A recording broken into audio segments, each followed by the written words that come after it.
যে Suarez line, এই line ভেঙে চুরমার হয়েছে এবং এই শহর এখন তলিয়ে যাচ্ছে পানিতে। আপনারা বুঝতেই পারেন যে সুয়ারেজ থেকে কি বের হয়, ময়লা পানি টানি সমস্ত সবকিছু মিলে একাকার বৃষ্টি অবস্থা। এই পরিস্থিতি কেন তৈরি হলো?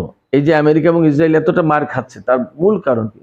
তার মূল কারণ একটা, তারা প্রচন্ড রকমের অহংকার করেছিল এবং ইরানকে আন্ডার এস্টিমেট করেছে, তুচ্ছতাচ্ছিল্য করেছে, ছোট মনে করেছে, দুর্বল মনে করেছে। আমাকে বহু মানুষ জিজ্ঞেস করেছে যে আসলে ইরান যে সমস্ত কথা বলে পরে ইরাকের মতো হবে কিনা, ইরান কি আসলে টিকতে পারবে, তাদের কি আছে, আমেরিকা ইসরায়েলের সাথে লড়াই করতে যায়, কি দিয়ে কি করবে। সুপ্রিয় দর্শক, আসসালামু আলাইকুম, আপনাদের সবাইকে স্বাগত জানাচ্ছি এখনকার আলোচনায়। আপনাদের সঙ্গে আছি আমি সিরাজুল ইসলাম। দর্শক, আপনারা সবাই জানেন প্রেসিডেন্ট ডোনাল্ড ট্রাম্প জাতির উদ্দেশ্যে ভাষণ দিয়েছেন। সারা বিশ্বের মানুষ অপেক্ষায় ছিল প্রেসিডেন্ট ট্রাম্প কি বলেন, কিন্তু তিনি যা বলেছেন অশ্বডিম্ব। তিনি 4টি পয়েন্ট বলেছেন, এই 4টি পয়েন্ট আমি বিস্তারিত বলছি একটু পরে। এই 4টি পয়েন্টের ভেতরে কি আছে সেটা আপনারা আমার বিস্তারিত আলোচনায় শুনবেন। ডোনাল্ড ট্রাম্প দাবি করেছেন যে যুদ্ধ একদম শেষের পর্যায়ে, আমরা যুদ্ধে বিজয়ী হয়েছি, যুদ্ধ শেষ করে দেব খুব শিগগিরই। এরপরই ইরান ইসরায়েলকে টার্গেট করে আবার ক্ষেপণাস্ত্র হামলা চালিয়েছে। এবং আমি আপনাদেরকে এখানে বলে রাখি, গত রাতে স্মরণকালের সবচেয়ে বড় হামলা চালিয়েছে ইসরায়েলের উপরে। একেবারে তেল আবিব সহ বহু শহর জ্বলছে, আগুনের উপরে জ্বলছে, জাস্ট একটা জাহান্নামে পরিণত করেছে ইরান ইসরায়েলকে। এবং আরেকটা তথ্য জানাই, ইসরায়েলের মধ্যাঞ্চলীয় শহর বেনি ব্রাক, এই বেনি ব্রাক শহরে এমন ক্ষেপণাস্ত্র হামলা চালিয়েছে যে ক্ষেপণাস্ত্রের আঘাতে রাস্তার অর্থাৎ মাটির নিচে যে সুয়ারেজ লাইন, এই লাইন ভেঙে চুরমার হয়েছে এবং এই শহর এখন তলিয়ে যাচ্ছে পানিতে। আপনারা বুঝতেই পারেন যে সুয়ারেজ থেকে কি বের হয়, ময়লা পানি টানি সমস্ত সবকিছু মিলে একাকার বৃষ্টি অবস্থা। ডোনাল্ড ট্রাম্পের এই ঘোষণা, জাতির উদ্দেশ্যে দেওয়া বক্তব্য এবং আমেরিকার অ্যাকশন ইসরায়েলের বিরুদ্ধে, এই অবস্থায় আসলে পরিস্থিতি কোন দিকে যাচ্ছে সেটা নিয়ে এখনকার আলোচনা। এবং এই পরিস্থিতি কেন হলো এই বিষয়টাও আমি একটু বিশ্লেষণ করার চেষ্টা করব। আশা করি আপনারা সঙ্গেই থাকবেন। আর ভিডিও যদি ভালো লাগে তাহলে লাইক কমেন্ট শেয়ার করবেন এবং চ্যানেলটি সাবস্ক্রাইব করে আমাদের সাথেই থাকবেন। সুপ্রিয় দর্শক, ডোনাল্ড ট্রাম্প জাতির উদ্দেশ্যে ভাষণ দিয়েছেন। কি বলেছেন সেই কথা আমি বলি। উনি 20 মিনিটের একটা ভাষণ দিয়েছেন, 20 মিনিটের উপরে যায়নি, 20 মিনিটের একটু কম ছিল মনে হয়। কিন্তু সবচেয়ে দুঃখজনক হচ্ছে যে সারা বিশ্বের মানুষ তার ভাষণের দিকে তাকিয়ে থাকলেও তিনি তেমন কোনো গুরুত্বপূর্ণ ঘোষণা এই ভাষণের ভেতরে দিতে পারেননি। তিনি চর্বিত চর্বণ করেছেন, অর্থাৎ যুদ্ধ শুরুর আগে বা যুদ্ধ শুরুর পরে বা যুদ্ধ চলাকালীন এতদিন তিনি যে কথা বলেছেন সেই কথাই তিনি মূলত আবার তার ভাষণে উল্লেখ করেছেন। ডোনাল্ড ট্রাম্পের যে ভাষণ, সেই ভাষণ নিয়ে আল জাজিরা একটা বিশ্লেষণ করেছে।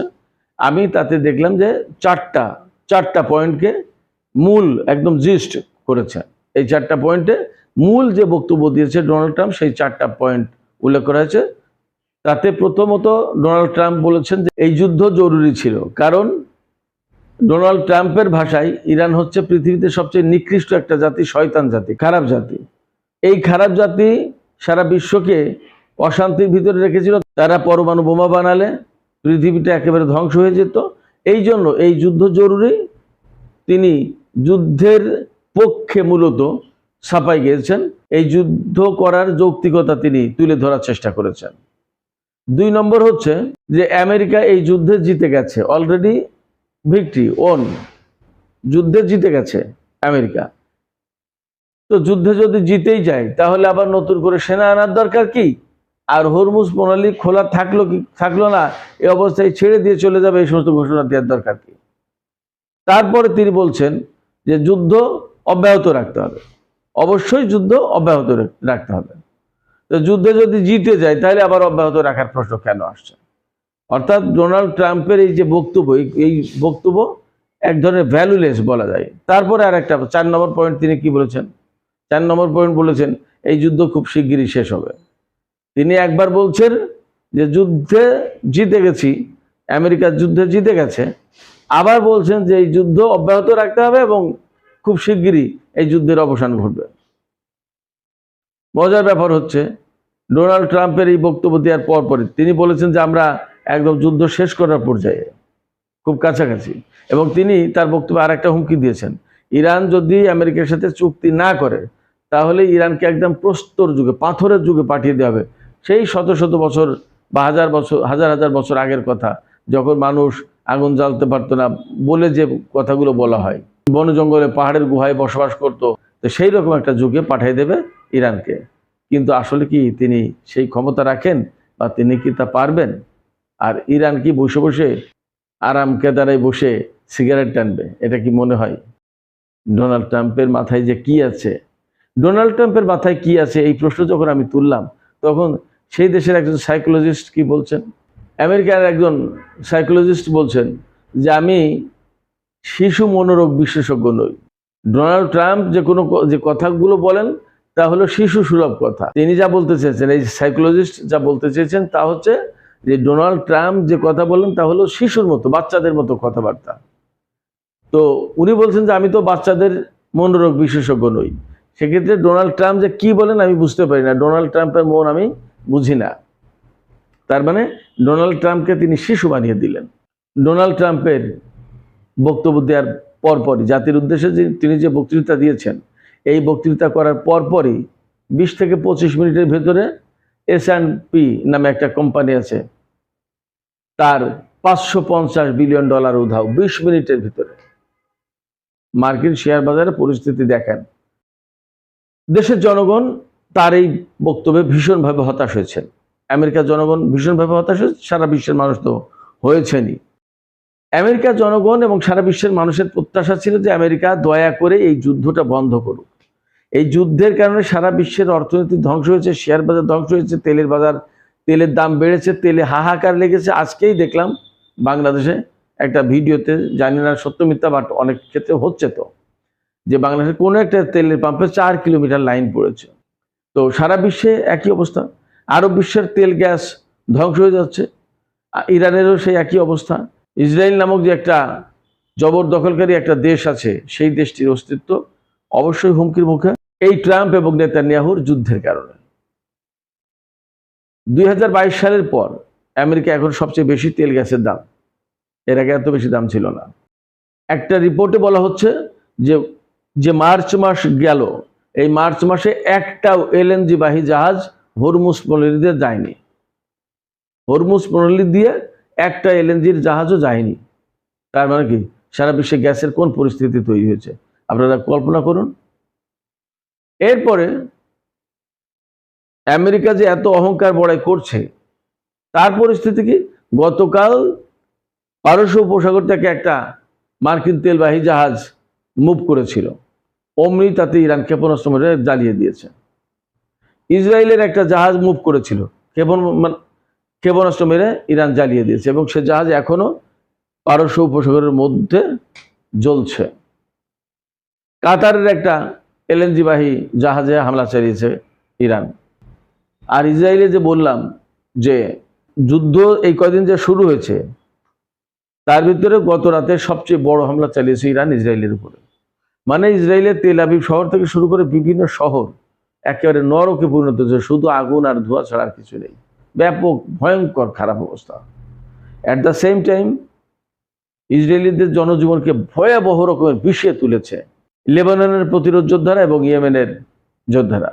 এবং আপনাদেরকে জানিয়ে রাখি, সিরিয়ার সশস্ত্র গেরিলা গোষ্ঠী তারা হুমকি দিয়েছে তারা প্রয়োজনে সিরিয়ার সীমান্ত থেকে ইসরায়েলের দিকে ধাবিত হবে এবং এখান থেকে ইসরায়েলের বিরুদ্ধে যুদ্ধ করবে।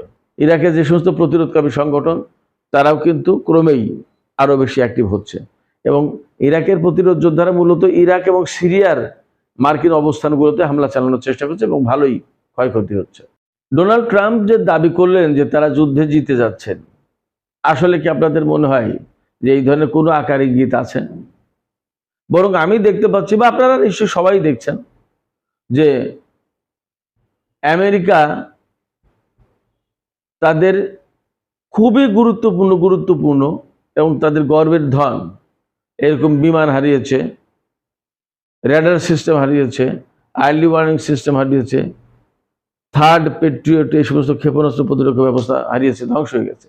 এবং তাদের জেনারেল রাদারফোর্ড আমি তো গতকাল বলেছিলাম 1 বছরের জন্য, আজকে দেখলাম যে 16 মাসের জন্য, অর্থাৎ 1 বছর 4 মাসের জন্য সে চিকিৎসায় গেছে। সে আর মার্কিন বাহিনীতে ফিরে আসতে পারবে না 16 মাসের আগে। এরপরে গতকাল আব্রাহাম লিঙ্কনের উপর আবার ড্রোন হামলা চালিয়েছে এবং আমি একটা ফুটেজ দেখলাম, এবার সত্যি সত্যি ফুটেজ স্টিল একটা ছবি, যে আব্রাহাম লিঙ্কনের একটা পাশ মারাত্মক রকমের ক্ষতিগ্রস্ত হয়েছে, ভেঙে চুরে গেছে। মার্কিন সাবেক সেনা কর্মকর্তারা এবং মার্কিন অনেক রাজনীতিবিদ একই কথা বলছে যে এই যুদ্ধ একটা ব্লান্ডার। ডোনাল্ড ট্রাম্প একটা লেজে গোবর অবস্থা তৈরি করেছে এই যুদ্ধ করতে গিয়ে ইরানের সাথে। আমেরিকার কোনো প্রেসিডেন্ট ইরানের বিরুদ্ধে যুদ্ধ করার সাহস পায়নি বা ঝুঁকি নেয়নি। ডোনাল্ড ট্রাম্প সেই কাজ করেছে শুধুমাত্র একজন ব্যক্তির উস্কানিতে ফুসলানিতে, সে হচ্ছে নেতানিয়াহু, ইসরায়েলের প্রধানমন্ত্রী। এখন আমেরিকার জনগণ প্রচণ্ডভাবে ক্ষিপ্ত। তারা সবসময় বলছে যে এই যুদ্ধ তো আমাদের ট্যাক্সের টাকায় কেন ইসরায়েলের পক্ষে আমরা যুদ্ধ করবো, এবং আমাদের সন্তানেরা, আমাদের দেশের সেনা সদস্যরা কেন প্রাণ দেবে ইসরায়েলের জন্য। এবং আপনারা জানেন যে ইদানিং গত কয়েক বছর ধরে আমেরিকায় কিন্তু ইহুদি বিদ্বেষ বেড়েছে। অর্থাৎ আমেরিকার লোকজন, তারা তো সব মুসলমান না, তারা তো বেশিরভাগই খ্রিস্টান, তাদের ভিতরে ইহুদি বিদ্বেষ বেড়েছে। কেন?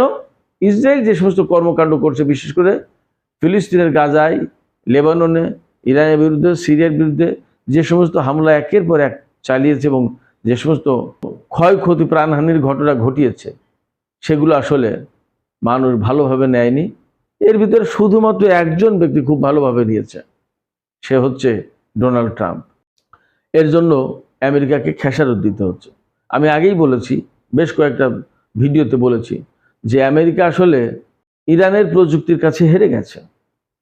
তাদের হয়তো অত্যাধুনিক যুদ্ধ বিমান থাকতে পারে, তাদের বড় বড় যুদ্ধ জাহাজ থাকতে পারে, বিমানবাহী রণতরী থাকতে পারে, বড় বড় সাবমেরিন থাকতে পারে, কিন্তু ইরানের টেকনোলজির কাছে, ইরানের কৌশলের কাছে তারা হেরে গেছে।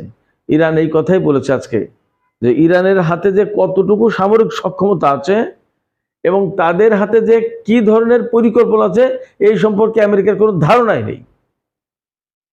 যার কারণে আমেরিকা বারবার বলছে, হুমকি দিচ্ছে, চাপ দিচ্ছে, যুদ্ধ তো চালাচ্ছেই, যে ইরানকে চুক্তি করতেই হবে। ইরান বলছে নো, কোনো চুক্তি হবে না, আমরা অন্তত আরো 6 মাস যুদ্ধ করব। গতকালকে ইরানের পররাষ্ট্রমন্ত্রী আব্বাস আরাকচি বলেছেন। সেক্ষেত্রে কি দেখা যাচ্ছে? হ্যাঁ, আমেরিকা এবং ইসরায়েলও ইরানের বিরুদ্ধে হামলা চালাচ্ছে, কিন্তু চূড়ান্ত বিচারে গিয়ে যা দেখতে পাচ্ছি সেটা হচ্ছে এই, যে আমেরিকা এই যুদ্ধের ভেতর দিয়ে সারা বিশ্বে তার প্রভাব প্রতিপত্তি ক্ষুণ্ণ করবে, ধ্বংস করবে। একদম নখদন্তহীন একটা বাঘে পরিণত হবে আমেরিকা। আর ইসরায়েল নিশ্চিতভাবে, আমি যা দেখতে পাচ্ছি, নিশ্চিতভাবে তার অস্তিত্বের সংকটে পড়বে। এই ইসরায়েলে প্রধানত 2টি ঘটনা ঘটবে। একটা হচ্ছে ইরান, লেবানন, ইরাক, ইয়েমেনের হুতিরা এবং হয়তো একসময় ফিলিস্তিনের যোদ্ধারাও জড়িয়ে যাবে। এদের লাগাতার হামলার কারণে ইসরায়েলের জনগণ অতিষ্ঠ হয়ে এই সাইরেন, এই বাংকারের ভেতরে থাকা, এই যে দৌড়াদৌড়ি, হুড়োহুড়ি, আগুন জ্বলা, ধোঁয়ায় আচ্ছন্ন, প্রতি মুহূর্তে রিস্কের ভিতরে থাকা, কখন কে হামলার কবলে পড়ে, ক্ষেপণাস্ত্রের কবলে পড়ে, দরকার কি? প্রথমত এবং প্রধানত যা হবে, ইসরায়েল থেকে বিরাট জনসংখ্যা চলে যাবে, আর যারা অবশিষ্ট থাকবে তারা আসলে থাকতে পারবে না, কারণ ইসরায়েল বিশ্বের মানচিত্র থেকে ধীরে ধীরে মুছে যাবে। ইরান এবং তার প্রক্সি ফোর্স এই প্ল্যানে নিয়েছে আমার কাছে মনে হচ্ছে। এই পরিস্থিতি কেন তৈরি হলো? এই যে আমেরিকা এবং ইসরায়েল এতটা মার খাচ্ছে, তার মূল কারণ কি? তার মূল কারণ একটা, তারা প্রচন্ড রকমের অহংকার করেছিল এবং ইরানকে আন্ডার এস্টিমেট করেছে, তুচ্ছতাচ্ছিল্য করেছে, ছোট মনে করেছে, দুর্বল মনে করেছে সে আর কি পারবে। আমি আগেই বলেছি, এর আগে কোনো একটা ভিডিওতে বলেছিলাম যে ইরান একটা নিষেধাজ্ঞার ভেতরে থাকা দেশ, গরিব মিসকিন হয়ে গেছে, তার অর্থনীতি নেই, তার কি সামরিক সক্ষমতা বা থাকবে, হয়তো মুখে মুখে বড় বড় বুলিয়া আছে। এবং সারা বিশ্বের মানুষ এইরকমই ভেবেছে বেশিরভাগ ক্ষেত্রে। আমাকে বহু মানুষ জিজ্ঞেস করেছে যে আসলে ইরান যে সমস্ত কথা বলে, পরে ইরাকের মতো হবে কিনা, ইরান কি আসলে টিকতে পারবে, তাদের কি আছে, আমেরিকা ইসরায়েলের সাথে লড়াই করতে যায় কি দিয়ে কি করবে। কিন্তু আসলে ইরানের হাতে যে অনেক কিছু ছিল, তাদের কৌশল, তাদের প্রযুক্তি এবং তাদের সামরিক সক্ষমতা সবকিছুই ছিল, এবং সেটা দেখাচ্ছে। ইরানের হাতে যদি শুধুমাত্র কৌশল থাকতো, তার প্রযুক্তি থাকতো না, যদি তার সামরিক সক্ষমতা না থাকতো, তাহলে কিন্তু এই যুদ্ধ করে এই অবস্থায় আসা সম্ভব ছিল না। কৌশল আছে, কিন্তু সেই কৌশল বাস্তবায়ন করার জন্য যে অস্ত্র সামরিক সরঞ্জাম লাগবে, সেগুলো যদি না থাকে তাহলে কিভাবে কি? সেই জিনিসটা আছে বলে এটা বাস্তবায়ন করতে পেরেছে। ওই পরিকল্পনা বাস্তবায়ন করার জন্য লোকবল লাগবে, আর লোকবলেরাই প্রযুক্তি ব্যবহার করবে। ফলে এই তিনটার কম্বিনেশন ইরানের হাতে খুব ভালোই ছিল, এবং সেটা ইরান বারবার বলেছে, আমেরিকা, ইসরায়েল বা অন্যরা বোঝেনি, বিশ্বাস করেনি, এখন সেটা বাস্তবে প্রমাণ পাচ্ছে। তাহলে ফাইনালি কি হতে যাচ্ছে? তাহলে ফাইনালি যা হতে যাচ্ছে, আমি সবসময় বলছি, ইরানকে এই অবস্থায় একেবারে ধ্বংস করে দেওয়ার জন্য একমাত্র পথ ইরানের উপরে পরমাণু অস্ত্র ব্যবহার করা। কিন্তু এই কাজটা খুব সহজ হবে না। এই কাজটা এত সহজে করা যাবে এবং বিশ্ববাসী ছেড়ে দেবে ডোনাল্ড ট্রাম্পকে মনে হয় না। তাহলে উপায় কি? শুধু তাই না, ইরানের জবাবে কি করবে? আমি আপনাদেরকে বলতে পারি, ইরানের জবাবে প্রথম এবং প্রধানত যে কাজ করবে সেটা হচ্ছে ইসরায়েলের দিমনা পরমাণু কেন্দ্র উড়িয়ে দেবে। সেই ক্ষেপণাস্ত্র, সেই সক্ষমতা, সেই প্রযুক্তি ইরানের হাতে আছে। ইসরায়েলের দিমনা পরমাণু কেন্দ্রে হামলা চালালে সেখানে যে বোমা রাখা আছে, ওইগুলো বিস্ফোরণ হলে ইসরায়েল শেষ হয়ে যাবে। ফলে ইসরায়েলের নিরাপত্তার স্বার্থেও আমেরিকাকে পরমাণু বোমা হামলার বিষয়টি ভাবতে হবে বহুবার। এই জায়গা থেকে চূড়ান্ত বিচারে বলা যায়, এই যুদ্ধে আমেরিকা ভয়াবহভাবে, লজ্জাজনকভাবে, অপমানজনকভাবে পরাজিত হতে যাচ্ছে। সুপ্রিয় দর্শক, এখনকার আলোচনা এখানে শেষ করতে চাই। আপনাদের কি মনে হয়? আপনারা কি আমার সাথে একমত যে আমেরিকা চূড়ান্ত বিচারে অপমানজনকভাবে পরাজিত হতে যাচ্ছে? আপনাদের মতামত কমেন্টে জানাতে পারেন। আর ভিডিও ভালো লাগলে লাইক, কমেন্ট, শেয়ার করবেন এবং চ্যানেলটি সাবস্ক্রাইব করে সাথেই থাকবেন। আপনাদের সবাইকে অনেক অনেক ধন্যবাদ। আল্লাহ হাফেজ।